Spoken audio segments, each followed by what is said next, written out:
ఆ రోజు యథావిధిగా సూర్యుడు ఉదయించాడు. ప్రకృతి తన సహజ రీతిలో కళ్ళు తెరిచింది. కానీ తూర్పుగోదావరి జిల్లాలోని ఒక గ్రామమైన పిఠాపురం చరిత్రలో ఒక ప్రత్యేక దినంగా సూర్యోదయానికి స్వాగతం పలికింది.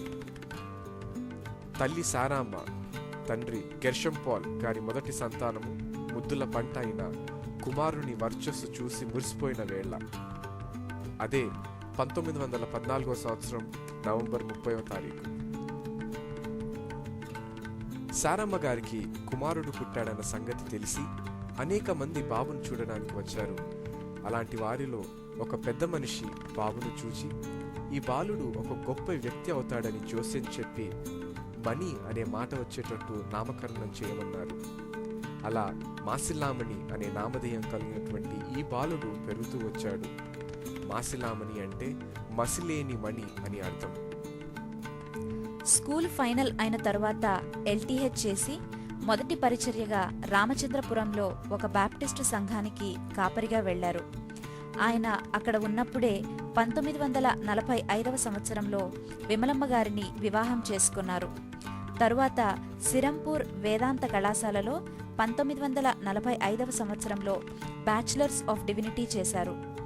కలకత్తా విశ్వవిద్యాలయం నుంచి మాస్టర్ ఆఫ్ ఆర్ట్స్ పట్టా పొందారు. అప్పటికే ఆయన ఒక కవిగా, పండితునిగా, రచయితగా, వక్తగా పేరు గడించారు. ఆచార్య మాసిలామణి గారు ఒక అసాధారణ వ్యక్తి. ప్రభు తన అత్యంత కృపలో అనేక వరములు ఈ దాసునికి అనుగ్రహించారు. ఇన్ని విభిన్నమైన వరములు ఒకే వ్యక్తిలో మూర్తీభవించుట చాలా అరుదు. ప్రత్యేక ప్రసంగికుడిగా, పండితుడిగా, కవిగా, వక్తగా, గాయకుడిగా, రచయితగా, సంఘ గురువుగా, క్రైస్తవ దేవ విద్య కోవిదుడిగా, ఇంకా మరెన్నో రీతులుగా ప్రభు దీవించిన వ్యక్తి. భారతీయ క్రైస్తవ మిషనరీగా ప్రపంచమంతటా తన రక్షకుని శిలువ పతాకాన్ని ఎగురవేసి ఆయన రక్షణ సువార్తను ప్రకటించి బిలిగ్రామ్ ఆఫ్ ద ఈస్ట్ అనే పేరును పొందిన దైవజనుడు. బాప్టిస్టు సంప్రదాయంనకు చెందియు అన్ని క్రైస్తవ మత శాఖలతోనూ అతి సన్నిహిత సంబంధాలను పెంపొందించుకొని వారి ప్రేమను, మెప్పును విరివిగా చూరగొన్న విశిష్టత వీరికే దక్కింది. వీరి వాక్య పరిచర్యతో ఉన్నత విద్యావంతులను, విద్యలేని పామరులను, క్రైస్తవేతరులను ఉర్రూతలూగించి సిలువ వేయబడిన క్రీస్తు తట్టు త్రిప్పిన వ్యక్తి. ఆయన ద్వారా క్రైస్తవ సువార్త పరిచర్య అత్యున్నత శిఖరాలను అందుకొన్నదని, క్రైస్తవ సువార్తికునికి నూతన హోదాను సంతరించి పెట్టిందని చెప్పుటకు సందేహం లేదు. ఇన్ని విభిన్న తలాంతులు కలిగిన ఈ మహామనీషి ఏ పని అప్పగించినా దానికి అత్యంత శోభ కూర్చిపెట్టారు. కాకినాడలోని బాప్టిస్ట్ వేదాంత కళాశాలలో ట్రెజరర్గాను, అధ్యాపకులుగాను, ప్రిన్సిపల్గా పనిచేసిన అనంతరం ఆంధ్ర క్రిస్టియన్ కౌన్సిల్ ఎగ్జిక్యూటివ్ సెక్రటరీగా, ప్రెసిడెంట్గా సేవలందించారు. తరువాత Bible society of India Andhra Pradesh శాఖ ఆక్సిలరీ సెక్రటరీగా అనేక సంవత్సరాలు ఉత్తమమైన సేవలు అందించి పరిశుద్ధ బైబిల్ యొక్క సర్క్యులేషన్ని చాలా పెంచారు. వీరు ఏషియా బాప్టిస్ట్ యూత్ ఫెలోషిప్కి ప్రెసిడెంట్గా అనేక సంవత్సరాలు సేవలందించారు. అటు తరువాత కెనడాలోని టొరంటో విశ్వవిద్యాలయంలో ఎంటీహెచ్, హైదరాబాదు ఉస్మానియా విశ్వవిద్యాలయం నుంచి పిహెచ్డి పట్టాలు పొందారు. కెనడాలోని మెక్మాస్టర్స్ యూనివర్సిటీ వారు ప్రతిష్టాత్మకమైన డాక్టరేట్ ఆఫ్ డివినిటీ అనే పట్టాతో మాసిలామణి గారిని సత్కరించారు. అదే సంవత్సరం ఆయనను మరింతగా గౌరవిస్తూ మెక్మాస్టర్స్ యూనివర్సిటీ వారు ఆ సంవత్సరపు ఆర్ట్స్, సైన్స్, కామర్స్ విద్యార్థులకు డిగ్రీ పట్టాల ప్రదానం ఆయన చేతుల మీదుగా జరిగించారు.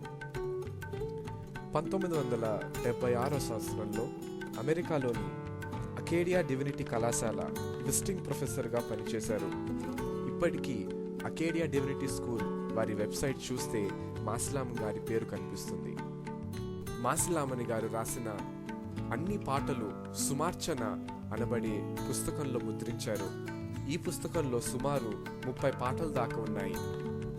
కాపురులకే కాక క్రైస్తవులందరికీ ఆధ్యాత్మిక ఎదుగుదలకు సహకరిస్తాయి.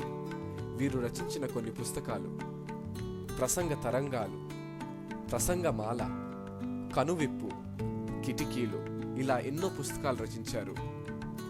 వీరు రచించిన పాటలు అతి మాధుర్యంతో నిండినవి. విజయవాడలో నిర్వహించబడు క్రైస్తవ మహాసభలకు ప్రతిసారి ఒక క్రొత్త కీర్తన రచించి మహాసభల గీతముగా దానిని అచ్చట సహకరించి సభలు ముగిసే లోపల వచ్చిన వేలాది మందికి ఆ కీర్తన నేర్పించి పాడించుట ఆయనకు పరిపాటి.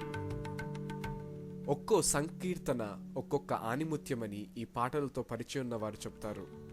ఈ పాటల ద్వారాను ఆయన సువార్త పరిచర్య ద్వారాను ఈ భక్తవరుడు ఒక చిరస్మరణీయుడిగా మన శృతి పదంలో నిలిచిపోతాడు. ఒక్క మాటలో చెప్పాలంటే వీరు మహామేధావి, ప్రతిభావంతులు. వీరి పరిచర్య అమోఘము, అనుపమానము, అద్వితీయము, అతీతం. 1970లో స్వచ్ఛంద సువార్త సేవ కొరకు అంకితం చేసుకుని న్యూ లైఫ్ అసోసియేట్స్ అనే సంస్థను స్థాపించి దేశ విదేశాల్లో క్రీస్తు సువార్తను అందించారు. హైదరాబాదు విజయనాయక్ కాలనీలోను మరి 2 గ్రామాల్లోనూ సంఘాలు స్థాపించి నడిపించారు. మాస్లామణి గారు 1945లో విమలమ్మ గారిని వివాహం చేసుకున్నారు.